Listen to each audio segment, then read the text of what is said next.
Hey, fellow C4 friends. I had posted the post about me getting this lift and put my vet up on it to try it out. And all is good, as I stated in the post. I had a lot of responses, a lot of cool comments from people, a lot of likes, and I had a couple of questions posted to me about people who are curious about how you lift a vet like this. What I do the same thing if I was jacking the car up or if I was using a lift. I put the pads, see the factory jack point is like right here. If you're using a factory scissor jack or something, you would go right here. Floor jack or a lift, I go forward of the front jacking points and inboard a little bit, and I go right on the frame rail, which this frame rail kind of has a pinch weld right there. It's not that easy on the rubber pads, but it's really the most secure spot, because you could go inboard maybe a little bit more over here, but then you're uneven. If you go outboard of the pinch weld, then you're getting into your plastic liner, and I don't like the fact that it's just nothing there to really catch it. It could slide off if something goes wrong. So here's another look of this is the passenger side over here. I get a little nervous about lifts. I never had one go bad on me or do anything bad, but through the years that I've been working on a car, never personally witnessed any accidents or anything like that, but there's a few horror stories out there.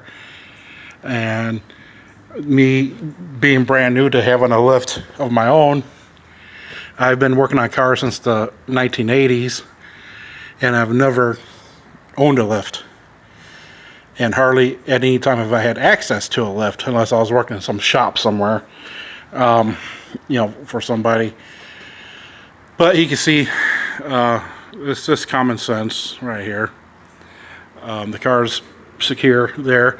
On the rear, you can see I'm almost even with the factory jacking point, because just inboard of that, there's a dual pinch weld on the frame. So if you're jacking up a car or a C4 or using a lift, that's the best place to do it. Just be mindful on some of these cars. You got the brake lines here, got a e-brake cable here.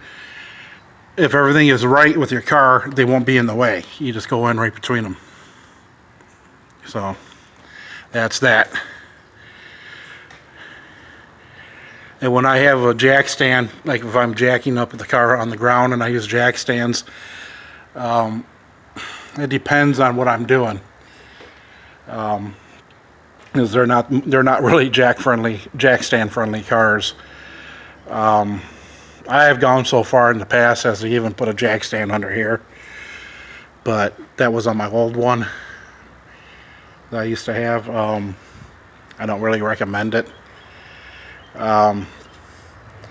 Over the winter time, I stored this thing with the wheels off of it up on jacks, and I think what I did is I put the jack stands back here on the rear subframe, if I remember correctly, because then that left me the open spot to jack up the car. And if you're using a floor jacks, use two of them at the same time, one on each side, and just kind of jack up, have somebody help you, or you could jack up one side a little bit, then go to the other side, and for the same thing for the front.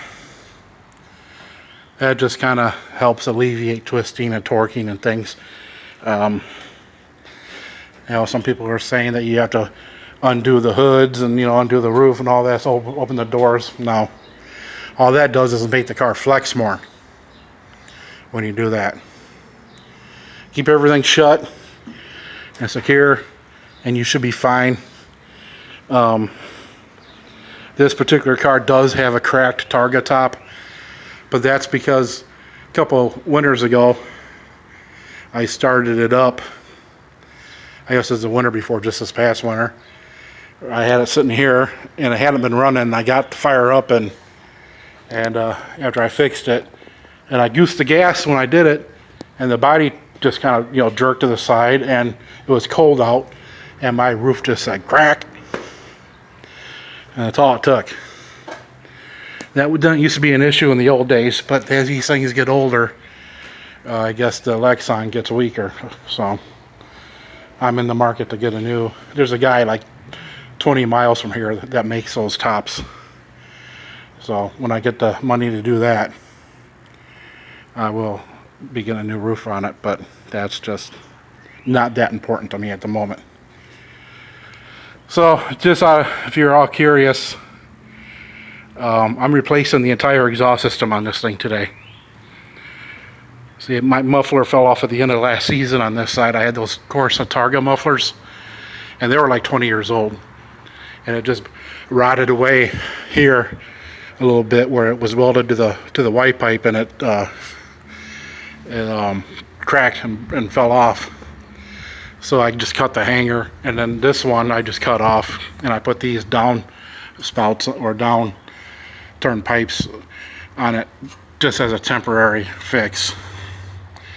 Got me through the rest of last season and through the beginning of this season. But I ordered a whole Allen's True Dual exhaust system for this thing. It's here. It's inside my house yet, but so it's a True Dual exhaust, no cats whatsoever, and it's got the chambered muffler eliminator pipes for back here, then really nice quad tips for the back. It's gonna look pretty good. So I'm just kind of looking around to see what I got to do. These exhaust systems come off pretty easy, actually, because one thing that holds them up is like one hanger and the flange pipes, or the flange bolts at the front and the whole thing. That's a nice thing about these Vettes. There's no over the axle bogus with these older Vettes. So it's like I got a little drippage on my trans, but I top this thing off usually every year, or change the gear lube in it. It's a 4+3 if you haven't been able to tell so far. Works good. So yeah, at least I get under here now and I can really see what I got to address under here. So I have no air injection system left on the car, just this one pipe, which will be eliminated after today. So that's that. That's how you lift a Vette. Just whatever you do not get into the fiberglass floor tubs with the lift. Common mistake that's made a lot of times of people that just get complacent and they kick the arms under, and then they end up with busted floors, and that's no good.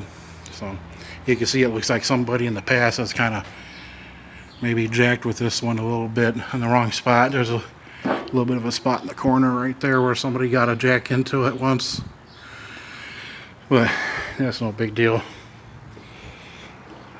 I've seen these where they wear away if you drive them in the snow. This one has metal plates on it. I had an 89 years ago and I drove it in the snow, and it did not have those plates on it, and there was a big hole right here and on that side from it rubbing on the snow as you go down the road, and I had to re-fiberglass it all. So yeah, you don't want to do that. That's the main reason why you don't want to drive these things in the snow ever. I mean, not to mention they handle like crap in the snow, but you're doing damage to your floors. A lot of people don't realize that. So, all right, well, that's it in a nutshell. I hope it helps some of you.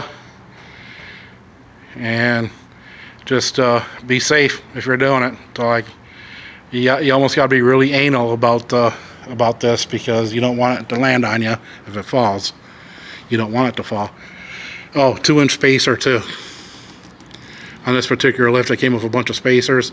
I used a 2-inch, so it keeps the arm off the body of the car, and it just fits under the car, just enough to get them in place.